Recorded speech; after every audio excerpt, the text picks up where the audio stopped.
Tonight, crop update. Local farmers are hopeful this year. Evacuated. The smell of natural gas at a building in Fort St. John. And measles exposure, this time at the hospital in Beaver Lodge.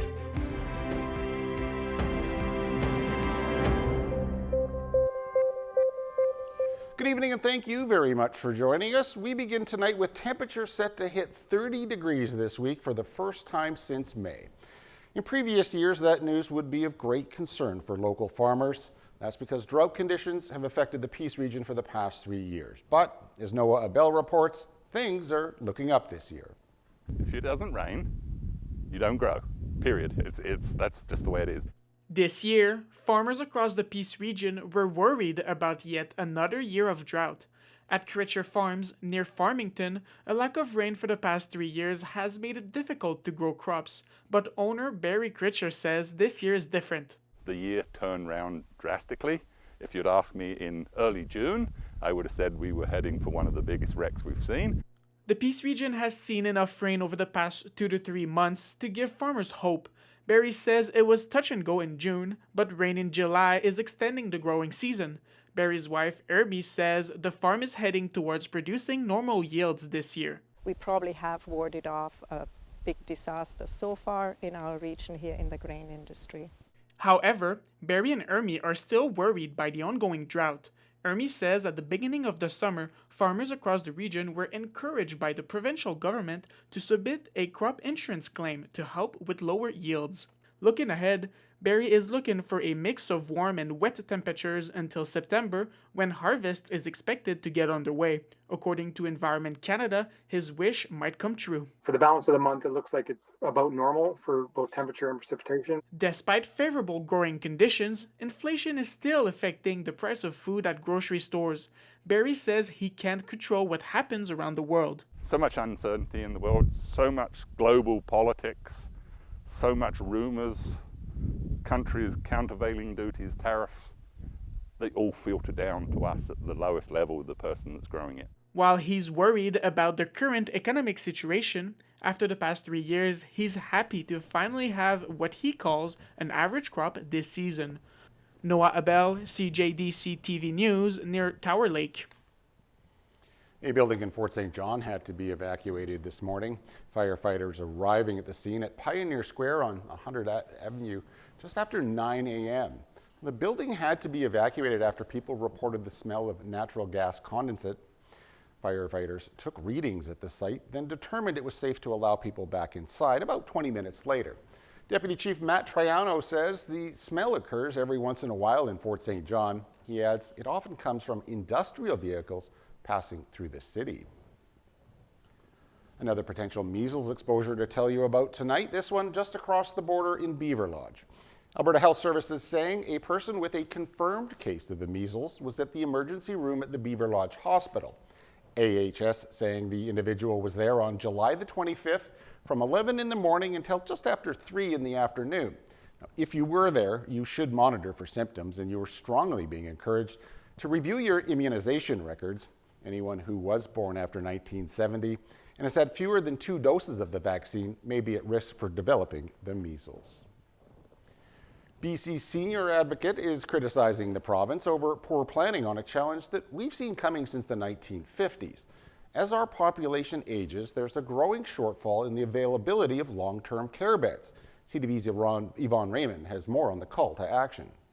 In the last 7 years, median wait times for publicly funded long-term care has tripled on Vancouver Island from 60 to more than 200 days.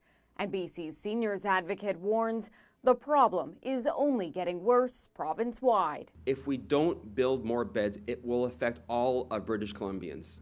Seniors will be living at risk in their home and will only get long-term care beds because there won't be enough when they're living at intolerable risk, when they're at a crisis. The advocate says 16,000 more beds are needed by 2036 to meet the growing needs of an aging population. The Minister of Infrastructure is currently having a look at how we deliver long-term care beds to be more cost efficient. Given the huge demand that we know is out there, we have to build faster, we have to build more, and we have to build it more affordably. The NDP government is welcoming of 6 recommendations through the systemic review. I would rather have somebody come into my home and give me as much care as they can in the home. I'm a single person on a fixed income, so it could be a problem. The advocate says investments breaking down barriers to help people stay home longer are also key. This has been cascading failures over multiple governments. Everybody knew the gray wave was coming. We knew we were going to have a bubble when the baby boomers aged out. It's been upon us now for about 8 years, and it's getting more and more acute as we go. Critics want to see a provincial plan on the table by October 1st to spare pressures on family caregivers and trickle-down effects in healthcare and the economy. Yvonne Raymond, CTV News, Victoria. The province is investing $200 million into an LNG facility here in northern BC. The goal is to make it the lowest carbon energy of its kind anywhere in the world. This is the Cedar LNG facility that's being built off the coast of Kitimat. It's Canada's first Indigenous majority-owned LNG facility. BC's Premier is touting this as good for the Haisla Nation and BC overall, but there are some questions about just how environmentally responsible the project is. Cedar's LNG's floating facility is currently expected to be in service by late 2028, with 100 full-time jobs created in order to run it. An aggressive wildfire in the BC interior has prompted an evacuation alert for 5 properties near Lytton, meaning people must be ready to leave their homes at a moment's notice. The Cantilever Bar wildfire has grown to about 150 hectares in size. It's approximately 10 kilometers south of Lytton, which was destroyed by a wildfire 4 years ago.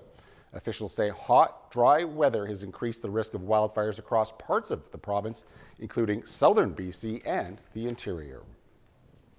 Conservative leader Pierre Poilievre and 9 other candidates running in the Battle River Crowfoot by-election are debating tonight for the first time. Poilievre is looking to win in the Alberta by-election after losing his Ottawa seat of Carleton in April's federal election. Conservative Damien Keurig, who had won the seat in the general election, stepped down so Poilievre could run. And there are more than 200 candidates running in this by-election. It's part of the longest ballot protest initiative, so for logical reasons, it's 10 candidates that will be appearing tonight. We're now just days away from the August 1st deadline for a trade deal with the United States. Negotiations are down to the wire and the roller coaster ride has already taken its toll, but the U.S. ambassador to Canada is now saying he's hopeful a real deal is coming. CTV's Abigail Beeman now on the tense wait and the signs of what's to come. A government source tells CTV News there's a good level of optimism about Minister Dominic LeBlanc's next DC trip, and discussions will still center on trying to get a deal before the Friday deadline. I'm hopeful that a number of additional irritants, maybe on both sides, will be addressed. While the American ambassador told a Winnipeg audience he's hopeful about a deal in the coming days, and Pete Hoekstra makes it sound easy. We could hammer out a deal, and we would still have time to get coffee and a donut at Tim Hortons before lunch. My life is full of questions. Meanwhile, prices are going up from household product giant Procter & Gamble, expecting about $1 billion hit from Donald Trump's tariffs. In the long term, this direction will weaken the free world more than it will help it, and it will, I think, ultimately weaken the United States as well. So I think it's unfortunate. But Canada.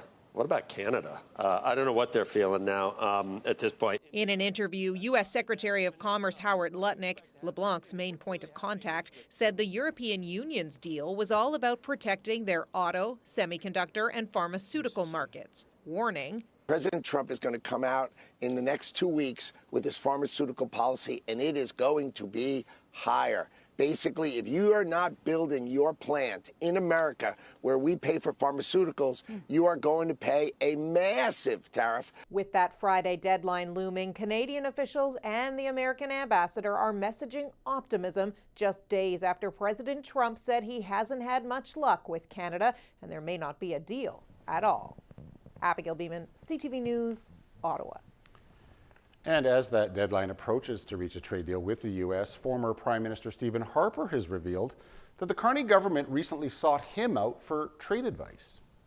My advice was, yes, on the economy, we've got to kind of get something short-term worked out with the Trump administration, but this really is a wake-up call for this country to truly diversify its trade export markets. Harper disclosing he was approached 2 weeks ago, and he says Washington is using a failed economic policy of pursuing growth through tariffs. In addition to diversifying our trading partners, Harper says we should no longer rely on the United States for our security. And TMZ is sharing video of former Prime Minister Justin Trudeau with American pop star Katy Perry having dinner. The two were spotted in a high-end restaurant Monday night. Trudeau and Perry were at the Le Violon in Montreal. Back in June, Perry and actor Orlando Bloom ended their engagement, breaking off their relationship of 9 years. New numbers out showing progress in the battle against auto thefts across Canada. Well, fewer cars were stolen in the first half of this year. CTV's John Vanavelli-Rao has the details. Despite the improving numbers, on average nationwide, a vehicle is stolen every 10 minutes. It's all a big shock, to be honest. I kind of feel violated. Ryan Tostick of Milton, Ontario is filling out insurance forms after his beloved 2004 Chevy Silverado was swiped from a repair shop just over a week ago. The thief was caught on surveillance cameras. Tostick says his truck had a new engine and says he'd never had anything stolen from him in his life. Just, crazy to see what kind of value just is gone within minutes. But compared to the same period in 2024, in the first half of this year, auto thefts were down 19% nationally, plunging almost 26% in Ontario, while Western and Atlantic Canada saw 9% declines. I do caution that even though the numbers are still going down, they're still high, and it doesn't mean that we need to take our foot off the gas. The report says better public awareness and collaborative efforts by governments and law enforcement agencies appear to be making a difference, noting during the pandemic auto thefts rose when the supply chain for new cars was disrupted, peaking in the first half of 2023 at 34,000 and declining ever since. Still, experts note there's been a shift towards stolen vehicles being sent to chop shops. What's old is new again. Chop shops are having a surgence where they're stealing vehicles and selling it part by part, not only domestically but internationally. According to the report, more stolen vehicles are being found. 56% were recovered in the first half of this year versus 53% last year. Personally, I'd like to have the vehicle back. I'm not hopeful, but I'm trying to be hopeful. And if you're wondering if insurance rates might come down because of fewer thefts, the Insurance Bureau of Canada says thefts still remain above historical levels, adding repair and vehicle replacement costs have also been on the rise. John Vanavelli-Rao, CTV News, Toronto. To New York City now, where police continue to investigate after a brazen mass shooting. Bullet holes riddled this Manhattan office tower where the shooting took place Monday night. 4 people, including a New York City police officer, were killed when a man armed with an M4 rifle opened fire. It happened inside the building that houses the headquarters of the National Football League and a number of other prominent businesses as well. The building's security camera footage shows the shooter enter the lobby, turn right, and immediately open fire on an NYPD officer. He then shoots a woman who took cover behind a pillar and proceeds through the lobby, spraying it with gunfire. The gunman then made his way to the elevator, shooting 2 more people, and then shot and killed 1 more person on the 33rd floor before taking his own life. He's been identified as Shane Tamura of Las Vegas.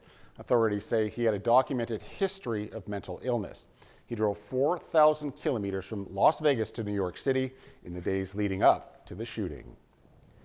Jeffrey Epstein's former girlfriend, Jizlane Maxwell, has offered to testify before Congress, but with some major conditions. Some of those conditions are immunity, according to the list of her demands sent to the House Oversight Committee by her attorneys. Maxwell has also asked the U.S. Supreme Court to take up her appeal and overturn her sex trafficking conviction. In her appeal filed with the Supreme Court in April, Maxwell claims she should have been protected by the same non-prosecution agreement Epstein made with prosecutors in Florida. In 2022, Maxwell was sentenced to 20 years in federal prison for her involvement with grooming and sexually abusing underage girls with Epstein. All right, please stay tuned. Noah will be right back with weather, and it's looking like it's going to be a hot one. Stay tuned. We'll have all that coming up after the break.